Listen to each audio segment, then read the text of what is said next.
Hi there. My name is Matt Brown, and I am the co-host of the world-famous Mammo podcast. I'm also a film reviewer for thesubstream.com, and I have a beard. But what you may not know about me is that I'm also a filmmaker. I've got an idea in the hopper right now that I've been obsessively planning for months. I've hashed out the idea, written a decent script, found a great producer to help me out. I've got some talented actors on board, and I've even drawn some crude storyboards that only I can ever decipher. I'm pretty much ready to shoot this thing. But the where and when, that's what's giving me trouble. That's what I've got to figure out. See, the script I wrote takes place almost entirely in an elevator. Not a freight elevator or a great glass elevator like the one Willy Wonka has, but you know, something spacious and classy that you might find in a 4-star hotel. I've got to find a suitable looking elevator that's available to us for the shoot. In addition, it's also got to be large enough that if I want to stick a couple lights in there or move the camera around, I'm not going to be bouncing off the walls or worse, the ceiling. It's going to be difficult to pull this off, but let's just see what's out there.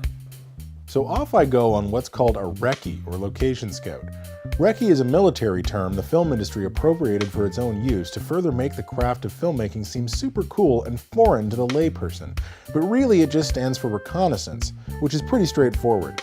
You make a list of potential locations and you go and look at them armed with a digital camera and cell phone, which are probably one and the same if you're watching this in 2011 or later. It's basically a voyage of discovery, and it can be a lot of fun.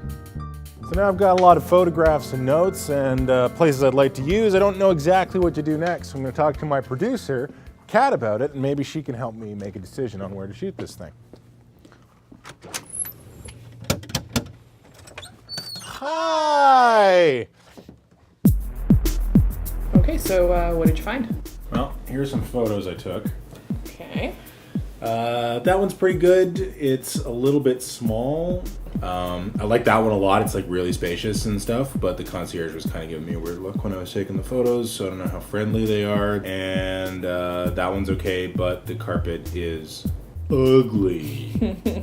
So you can't do a good overhead shot? No overhead shots. Okay. Yeah, plus all of these are in classy hotels, so I'm not sure that they would give us permission to shoot in them without charging a small fortune. Oh, I was afraid you were going to say that. Well, you know, we could probably build you an elevator set for not that much money. Yeah, but like, what would it look? If this thing ends up looking like garbage, it's kind of not worth doing. It's got to look convincing on screen. You know, a real elevator would be preferable for me. Well, let's look at the pros and cons. Okay, pros. It already exists. It's in the real world. We don't have to build anything. We just show up and shoot. And as an added bonus, it goes up and down. Okay, let me break down the cons for you. An elevator belongs to someone else, so they probably rely on it for everyday business. They're going to charge us a fortune to actually shut it down for the day. We have to play nice with building management. They'll likely want us to get insurance, which could also get expensive. The other thing is, on location, you've got a lot less control over the shoot. These elevators look pretty good in pictures, but they're a little small, so there's not going to be a lot of elbow room to shoot in. Not to mention the fact that we'll need a larger crew, we'll need transportation, craft service, a place to eat lunch. If there's a power outage or something unforeseen happens, we just don't have any control over that. And if you decide that you need to reshoot later, we're going to have to go through the whole process again. Thanks for crushing my dreams. Hey, it's not so bad. Plus, I think I have an idea. If we build the elevator ourselves, the pros are we have complete control. We can build it with wild walls so that we can move them out and give the camera more room to actually maneuver inside the set. We can control the lighting because we'll be in a studio. We don't have to work on anybody else's schedule. The other thing is we can make it look like however we want. We don't have to settle for whatever elevator happens to be available. So no ugly wood paneling, no bad carpets. We can make it look exactly the way you envision it or very close to. And the money that we put into building this thing is ultimately going to go a lot further than paying someone to use the location.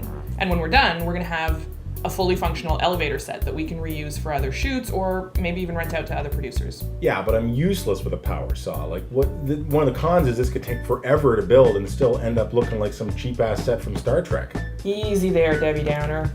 What you need to concentrate on right now is figuring out the exact details of what you want to see. Go on another recce, and this time bring a measuring tape and a notepad.